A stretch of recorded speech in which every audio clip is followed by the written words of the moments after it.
Greetings and konnichiwa, and welcome to the Onyx Tavern. I'm your host, Rick the Bard, keep bringing you episode 203 here at the Tavern, where today we're going to be talking about skipped Sentai seasons. And before we get started on the topic, I first want to go ahead and give a shout out to Thomas Meehan. And Thomas, I apologize if I pronounce your name wrong. But Thomas wrote into the Onyx Tavern and actually made this a suggestion for an episode to be covered. Thomas, thank you for that. I may cover a couple of things that you discussed in the letter as well, a couple of other topic ideas which have been submitted by other people in the past. And guys, I've actually been getting your emails. I've been reading them. I haven't obviously gotten around to them, which again, I apologize deeply for that. But tonight, I wanted to go ahead and start with Thomas's suggestion about covering Skip Sentai seasons, and specifically what he's asking me is how would you adapt or like to have seen the Skip Sentai seasons adapted? Now, at this point, we have had two Sentai seasons that have been completely skipped, since the Mighty Morphin days. Now, technically, we skipped Kaku Ranger and Dai Ranger to a degree, but not in the terms that we've had now, where we didn't use anything from Go-Buster whatsoever, and we didn't use anything from Tokhuger whatsoever. They weren't, didn't even bother with them. And I know I've talked about Skip Sentai seasons before and how I'm opposed to the practice. I still am. And frankly, at this point, we have casting coming up next month in March for whatever the next season of Power Rangers is going to be following Ninja Steel. Now, we still don't know if that's going to be a Zyuohger or a Q Ranger adaptation.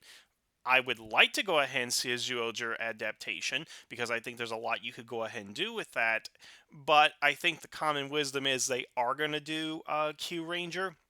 I don't necessarily agree with all the points that they have made, but that seems to be, the common, that's what everybody thinks. That's what the Power Rangers community is thinking is going to happen, is it's going to go ahead and be Q Ranger. We'll probably find out in the coming weeks whether it's going to be Q Ranger or Zyuohger. I'm hoping for Zyuohger adaptation. I've talked about it previously and before, and I don't like the idea of skipping Sentai seasons for a multitude of reasons. Both those videos are backlogged in the Onyx Tavern podcast, so go check them out when you go ahead and get a chance. But I want to go ahead and address Thomas's question about how I would like to have seen it adapt for these particular seasons. And here's the tricky part with it is that I'm either going to go ahead and come up with an explanation that says you just adapt it one for one, like what they did with Shinkanger and Samurai, or I'm going to come up with some crazy fanfic idea that you guys may not be interested in because, hey, if you weren't interested in my original fanfics with Mythology and Livewire, why would you be interested in what we have here? But I like to do these train of thought, conscious ideas, just saying, hey, this is what I would go ahead and do. This is what I like. These are the elements that I do particularly enjoy. So I want to go into this basically just, again, off the top of my head. I haven't read anything down. I haven't planned it. I just know about the series. And frankly, I'd like to think I know a little bit more about Tokhuger than I do any other series because that is the series I've spent the most time on. I did my vlogs, I finished those out, and I don't want to have to revisit Tokhuger ever again. Not that it's a bad series, but man, did I get burned out on it very quickly. But I just want to kind of throw out a couple of things that I would have done with the series or ideas I think that would have been good. And then I want to go ahead and address what should be done with it now, and we'll get into that once we get into the discussion proper. Now, to me, skipping Go Busters was just kind of an oddity, really, because it seemed to me that that would be the prime idea to take after the whole Megaforce debacle. Now, as I've stated numerous times, Dino Charge, at least when it was starting out, did seem to be a breath of fresh air to a franchise which was getting significantly stagnant. Now, again, at this particular time in Power Rangers history, I was not really a big fan of what was going on. Coming off RPM, a series I did not like, the whole comic book revision episodes of Mighty Morphin, which were just horrible, didn't serve any purpose. Then we go into 2 seasons of Samurai, which didn't need to be 2 seasons, and of course one for one translation. And then of course we get into what we got with Megaforce, which was just awfully horrible. So really, that's about how many years was that? That was like a 6 year run of Power Rangers. I just did not enjoy. Didn't have anything um, good about that I liked. Then, of course, we get into Dino Charge, which really just, again, it was a lot more character stuff that they added into there. Some interesting things that I did kind of enjoy. It petered out towards the end of the series and just kind of blah right now. But that's, kind of how I felt at the time, and how I still feel right now.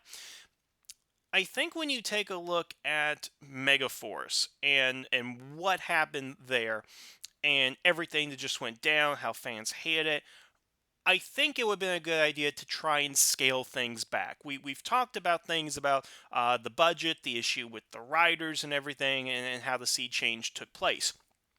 What it seems to me, based on the direction that we got from Dino Charge and what the writers had informed us, is that Dino Charge did go a little bit more into character ideas where it is a little bit more about the characters. It is less about the spectacle. They had honestly less fights. They had more motivated fights. They did have a lot of things that they kind of cleaned up and was a lot more enjoyable. I mean, I enjoyed a lot of the characters in Down Charge more than I ever did in Megaforce, and really it was the secondary characters I enjoyed the most. Nevertheless, it was a great step in the right direction. But I wonder if what we could have done at that time was to scale things back, to try something a little bit different, because people were getting overboard with the special effects, the plots that went nowhere, the characters, and tribute episodes didn't work, and we all hate it. We all know why. I think what Go-Busters offered in terms of footage was a way to make it a little bit smaller and to make it a little bit more interesting. And why do I say that?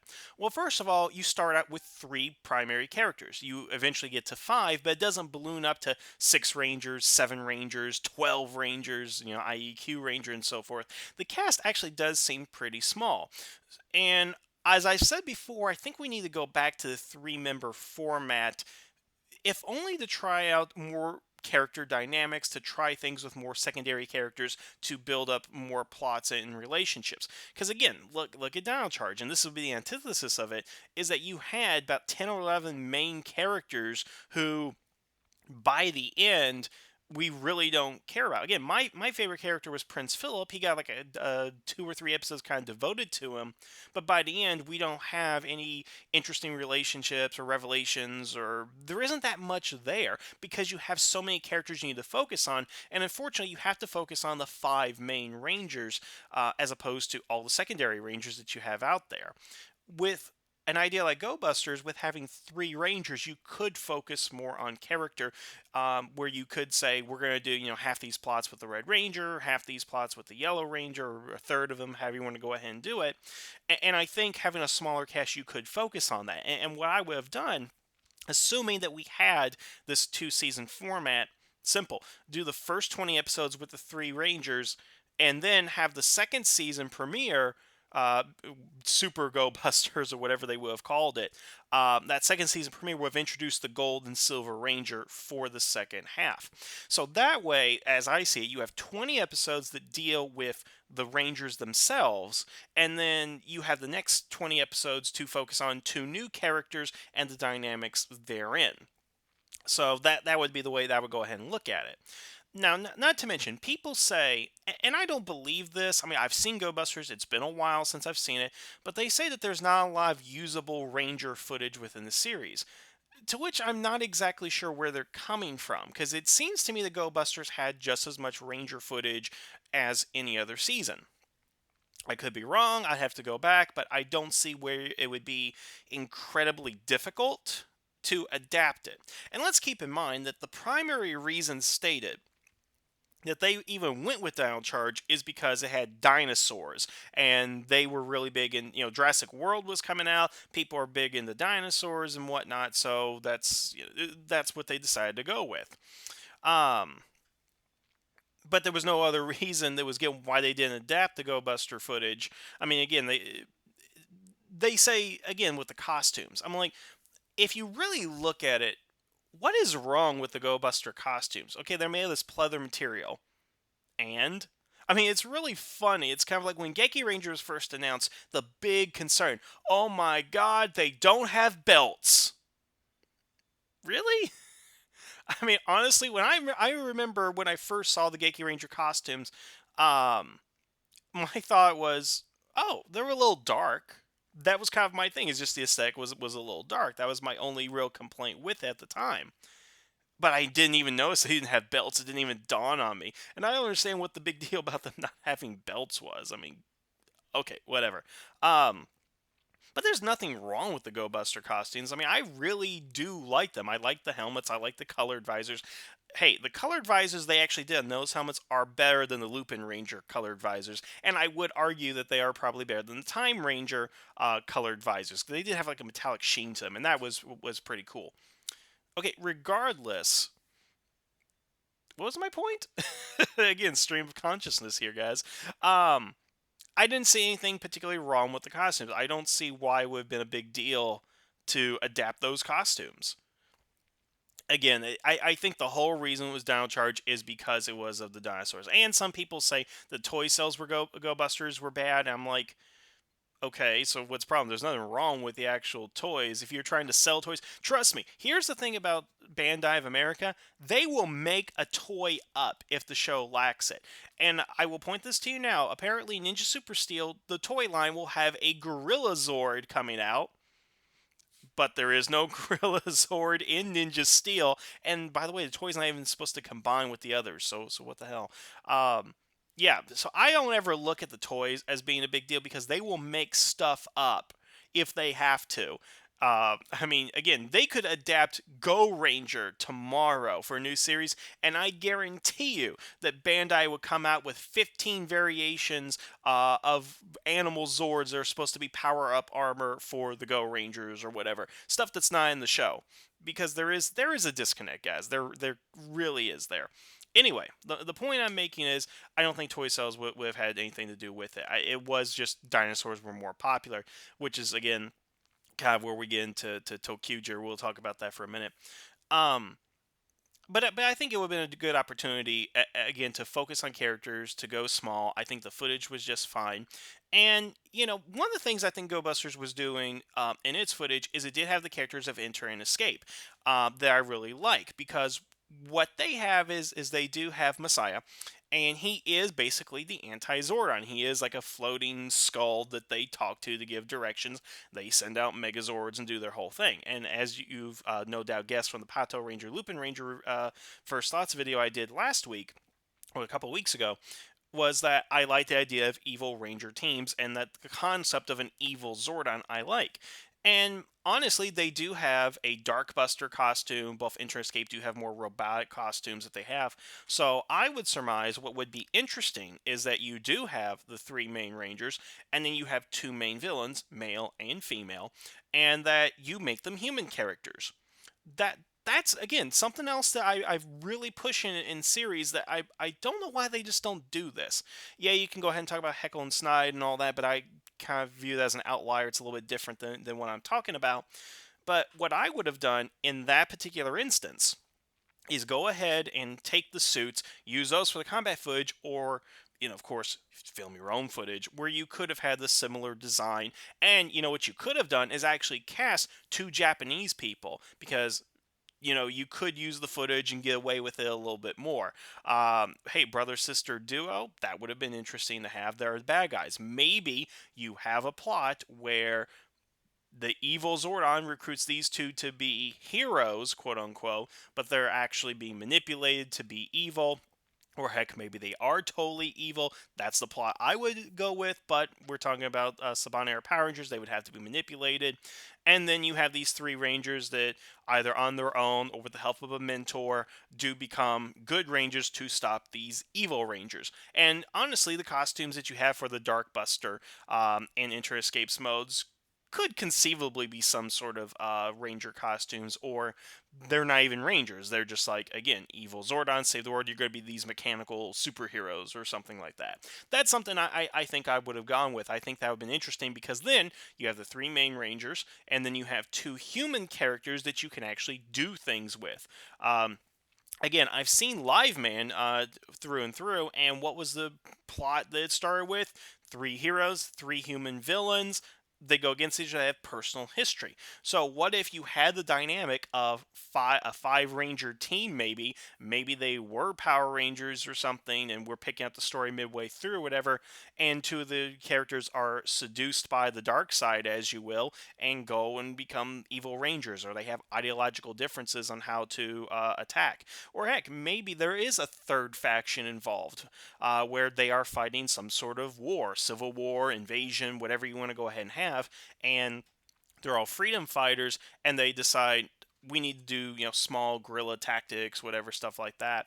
Or the opposite team would be basically, oh no, we need to attack, we need to blow them up, we got to nuke them from orbit, it's the only way to be sure, stuff like that. Split the team up, and then by the end, maybe you can fold them back in, make them the silver and gold rangers in some capacity. I mean, there's a lot of things you can play around with when you actually have human villains, and that's what I want. Is I want that emotional connection. Because again, let's look at Heckle and Snide just as an example.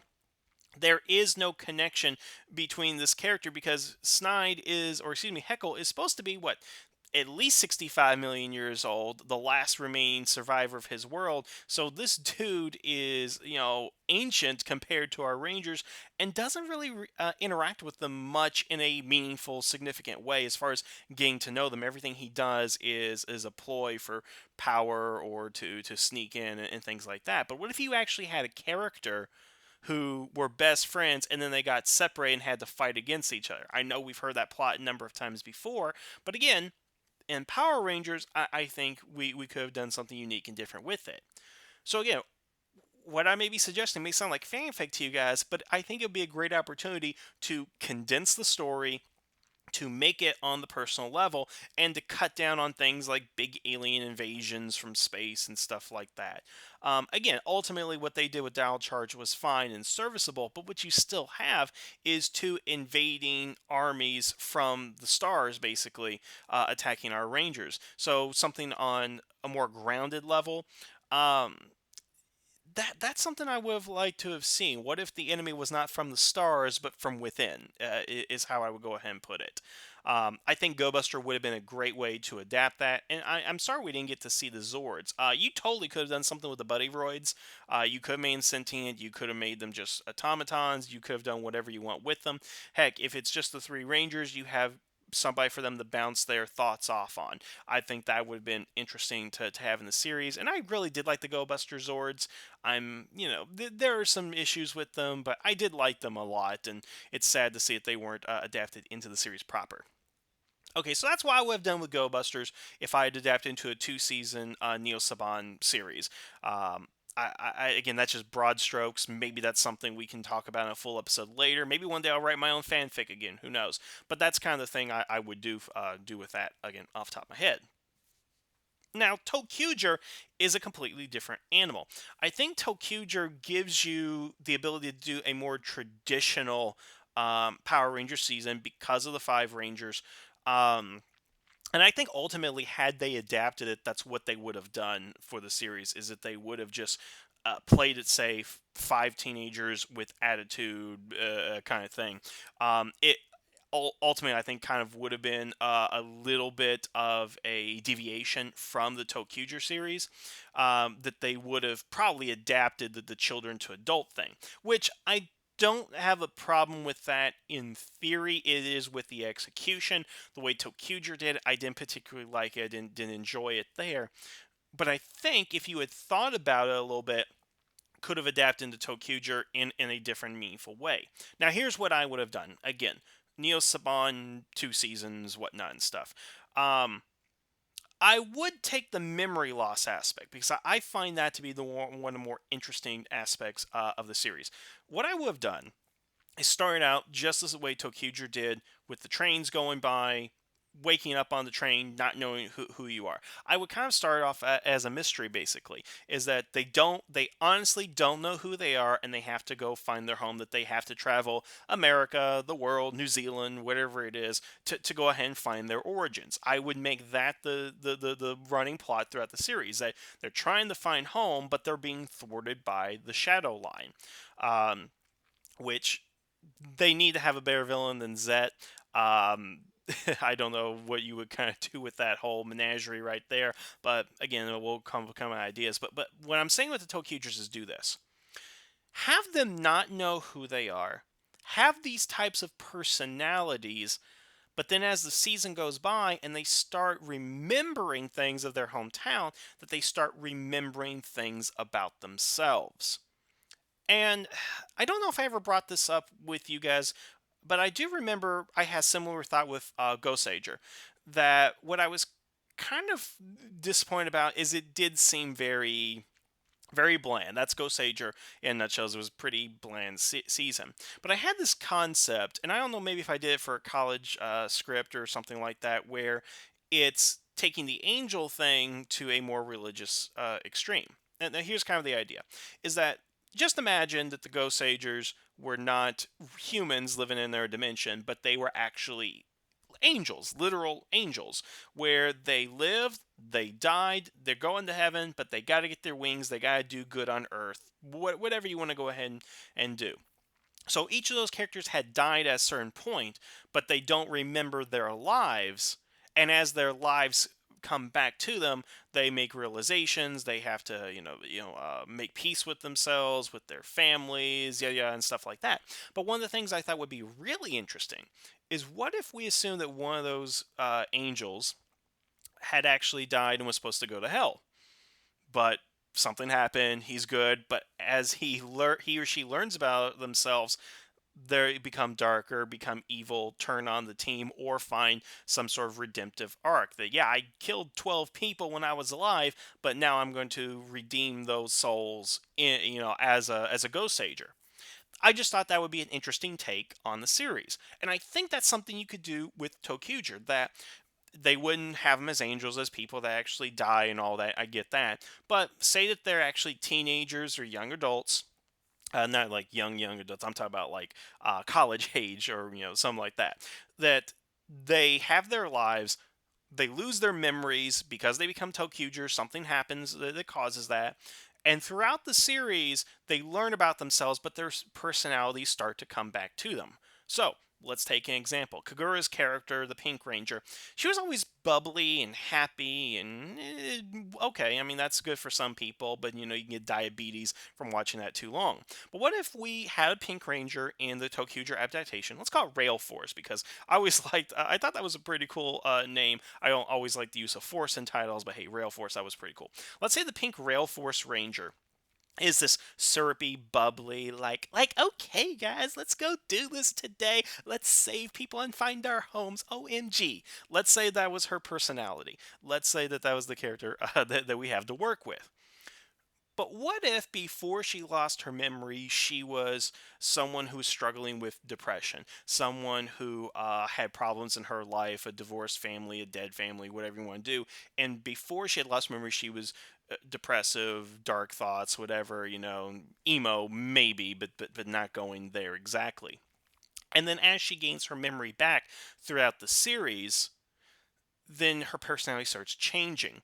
That her memory loss doesn't, you missed all those reasons that you are depressed. So her default setting is to be this happy girl, and then as soon as her memories come back, she starts changing. She's less happy. She becomes more depressed. She becomes more pessimistic with the situation. And then it ultimately comes to a head in the story where you basically have to deal with that as a character and decide what path you're going to go ahead and take. Yes, had these tragedies in life, but this is how I was able to function without that tragedy in my life. So what do I choose? What do I do now? Do I become that happy girl again, or do I go back to being depressed? And what does being a ranger mean to that? How does that give my life meaning, substance, a goal, something to achieve? What is my motivation at this point now that I know the truth? And that's something I think would be amazing to go ahead and explore in a series, is that you can do that. The first season, they don't know who they are whatsoever. You have the season finale cliffhanger, which I miss cliffhangers, guys. I really do. Let's bring those back. You get the cliffhanger mid-season. You get the big reveal of who they are, but their memories still haven't returned, and you deal with the entire second season of those memories returning. And the penultimate episode is basically, oh, this is our choice. Now let's go fight some evil. That's how the series will go ahead and work. I think that would be so awesome to do within the series, because you can start with any personality that you want, craft their backstory, and by mid-season, if those personalities aren't working, you can modify them to something that will work. People make fun of Dax all the time for his mugging and his personality. Frankly, I don't have an issue with Dax. If there was anybody in that cast I had a problem with, it was probably Will or Rodney, but none of the actors. Ties on, that was a little weird, but Dax was particularly fine. But let's say Operation Overdrive was two-season Neo-Saban, and when they did Super Operation Overdrive or Over Super Drive, whatever, um, they said, we need to do something with this character of Dax. We need to change him in a way that's going to better fit the story. You could totally do that because you have that break, you have fan input, and you have a legitimate reason to change the character in the story. I mean, and again, I used to do this all the time. I probably still do, as I do reference Star Trek a lot. Look at season 1 Julian Bashir in DS9 and season 7 Julian Bashir in DS9. Now, a lot of that has to do with the maturing of the character plus the revelation of his genetic enhancements. But he did evolve. They did look at what was not working with the character and did make attempts to go ahead and change it. With what Disney was doing at the time, you really didn't have the opportunity to get the fan feedback with all the episodes having the majority of them been completed or almost finished by the time the series premieres and people start commenting about it. Neo-Saban, of course, has the ability to, you get a little bit more time in the middle, is what I'm saying. So you could take that opportunity of this mid-season break, the two-season format, to make some changes. Because honestly, when we actually do look at the Samurai Dino Charge breaks, I'm not including Ninja Steel because I haven't seen it yet, unfortunately. If I take a look at those two seasons, what significant character differences happen between those seasons? Nothing really. They don't take advantage of what's happening.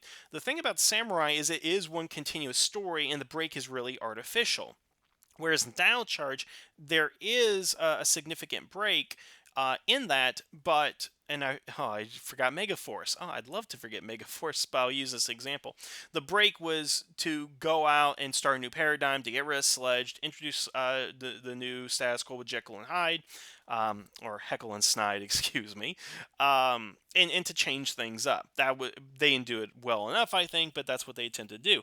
Megaforce does the power shift, and it was supposed to be a breaking point, whether intentionally or not, but you go from the Ghost Ranger footage to the Go-Kaiger footage, and of course you have to introduce the new status quo in that breaking point. Um, and that's something, again, I think that's what you need to do with the mid-season cliffhangers, to change the status quo, but change up significantly. Not so much in the terms of like a narrative collapse or anything, but just something that's going to shake it up. Like I suggest with Go-Buster, introducing two new Rangers. And honestly, I would hold off on in the Tokhuger adaptation to get our Orange Ranger until the second half of the series, because maybe he could be the mentor, he could be the conductor of the series, he could be a new character that is challenging them, or someone who helps them. He's their guide to find their hometown.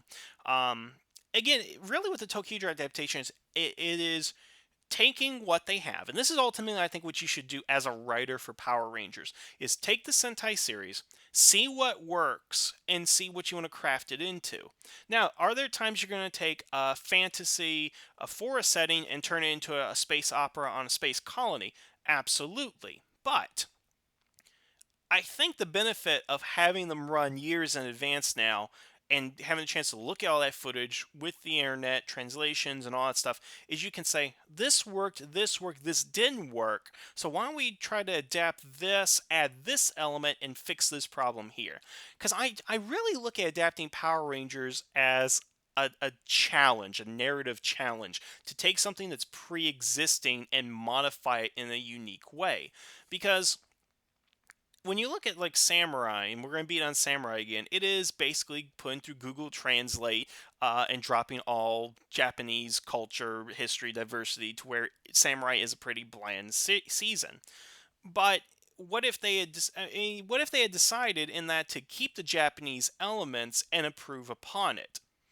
Then you would have had a different show. And I think taking in ToQger, keeping the memory thing, the mystery, and finding the hometown, make that the central plot, and going forward with that, but excising the whole child thing. Because honestly, the child thing just didn't work for me. And then when we get to Tokhuger Returns, the epilogue film, I think it really just makes it more depressing when you think about it. So that's what I'm talking about. I mean, if I was writing for that adaptation, I'd say, okay, the memory thing works, but the whole child thing doesn't work. So no kids in ranger suits. And yes, you can work around the imagination thing. There are ways of doing that, and I'm not going to get into that at this point, but my idea again is to focus on the characters and what would you do with the characters. Because honestly, the giant robot stuff and the weapons and fine, that stuff's going to solve itself out. You need to figure out what you're going to do with the characters, what journey you're going to put them on. I know this is hard to accept, but Power Rangers is not about the giant robots and the explosions. That's the icing on the cake. And unfortunately, Power Rangers has been a lot of icing in the last few years as opposed to substance of the cake. Because even looking back at the Mighty Morphin era, you guys remember the characters, you remember who the Rangers were, even if they were one dimensional and superficial, they were well defined and they did grow. Again, season 1 Kimberly to season 3 Kimberly, season 1 Billy to Zeo Billy. You give the characters room to grow, and of course that's the biggest issue I think with Power Rangers nowadays is that it doesn't have that room to breathe, that you have 40 episodes to condense character arcs, and while it does work, to me just watching the character actually age, mature, and grow would be a lot more interesting to go ahead and see. But I'm getting off topic with that altogether. But again, to Thomas's original question, that's why I would do with Go-Busters. That's why I would do with ToQger. Those would be the starting points that I would have for those two seasons. Now, time has passed. It is unlikely. I'm not going to say impossible, but it's unlikely the Go-Buster and ToQger will be adapted in full in future seasons. Now, what I see the television show actually doing is taking those elements, whether like they bring in a team of rangers they need to fight, or they're dimension hopping or whatever they're doing, to show, hey, there are other Power Rangers out in the universe. So here you go. Here's some different Power Rangers. They can use some brief footage. They can use the suits that I'm sure they have just to do little things. If they say, like imagine they were doing SPD again, they had the SPD costumes, but they didn't have a actual evil ranger costume. Which is why they took the Space Ranger helmets and repainted them in motocross gear. But imagine, the Ninja Steel does that, and they have to fight up against an evil team of Rangers. So they're like, oh, evil team of Rangers, how about we just get these Go-Buster costumes, put a little bit more black on them, and then we'll go ahead and use them. That's what I imagine that Saban Brands is going to do with those particular properties. Can they go back and do it? Absolutely. Will they go back and do those seasons? Unlikely. But here's what I would recommend that they do moving forward, because, and this is not to get into discussion of how better it is and what quality it is, but I think that the Go-Buster and ToQger adaptations can have a place in the Power Ranger comics. Now, we'll talk about Power Ranger comics in depth at another time. But what I would love to see happen is go ahead and you got your Mighty Morphin, you got Go-Go, you got Pink, you got the Justice League crossover. Do Rail Force, do Go-Buster adaptation. Give us stories with new characters. That's one of the things I see the ruts with the comics right now, is that they are just taking the Mighty Morphin nostalgia and building upon the mythology, which is great. It's separate from the TV show, which I don't like. I kind of want to see it within the television show universe. But what you can do is you can go ahead and take the Go-Buster costumes, ToQger costumes, concept Zords, whatever, and then do whatever in the world that you want without budget restrictions or anything in a comic format. I would totally buy Power Rangers Rail Force issue 1 through however they make and read a comic about that. If it's written on the same level, has the same care, and even if it's in a different dimension or separate from the other continuities, it's an Elseworlds tale, I would go ahead and read it. Because I would love to see what a writer, several writers would do with the Tokhuger with only the costumes and the Zords to go off on, with no need to base on any type of footage or even have to go off the Sentai whatsoever. I mean, if they don't use my idea of the lost memory thing, that's fine. But if you can craft something that's just as good or better in comic form with no restrictions whatsoever, that would be awesome. Because again, what would Saban care? I'm sure Saban has certain rules and things that they don't let them do in the comics to influence the brand. I'm assuming Homosexual Rangers is probably one of them. Maybe not. Who knows? I haven't caught up in all the comics. Maybe there is a homosexual ranger. I don't know. My point is that they have a list of rules they can't do with the branded Mighty Morphin characters. They can't do something drastic or significant that would ruin that particular brand. I mean, Lord Darkon, Evil Tommy, yeah, that said and done, whatever. You want Evil Tommy, go ahead. No big deal there. But I'm sure they wouldn't have any restrictions on what you could do with a Tokhuger character. And with this more sophisticated storytelling that the comics are doing, I think maybe this is where those adaptations should live. That they should bring these guys in, have their own adventures and stories without having to be tied to pre-existing movie continuity or heck even the comic books continuity. But the comic book has already established a multiverse, and that's what we're getting with Shattered Grid. I don't know all the details, but yeah, other Rangers are going to be involved. And I would love to see it if Tokhugers from another dimension come and get a little cameo appearance, and then maybe that's like, hey, let's have Tokhugers come in. Let's see what they have, or let's see what Go-Busters have. Even if it's like they get Megazords from different dimensions, and you have the Build Dio making cameo appearance, that's at least something. I think that's just a good jumping off point at this juncture for, no pun intended, for Tokhuger, because there's nothing else you can really do within TV series because they don't seem to be interested in doing anything with it. And I think the comics, I think ultimately for us adult fans, and again, this will be something we'll get into a little bit more in depth, the comics are going to be where we're going to want to go for the more engaging stories. And this is a place that Skip Sentai seasons can live, that they can do more interesting things with the television show when dared to do under its current management. All right, so I think I've talked a lot on this particular topic, and I hope you guys have enjoyed it. Leave a comment below. What do you think of my ideas for Go-Buster Tokhuger adaptation? Is that something that you would like to go ahead and see? What are your ideas for the adaptation of Tokhuger Go-Buster? Should they be introduced into the TV series? Can we go back and do them again, or should they live in the comics? Let me know. And again, I want to thank Thomas for sending me, the email with his questions here. Thomas, I think we'll go ahead and get to one or two more of your questions in the future. Again, everybody else that has sent emails in, I have read them. A lot of you have similar topics, so I'll be giving credit where credit is due.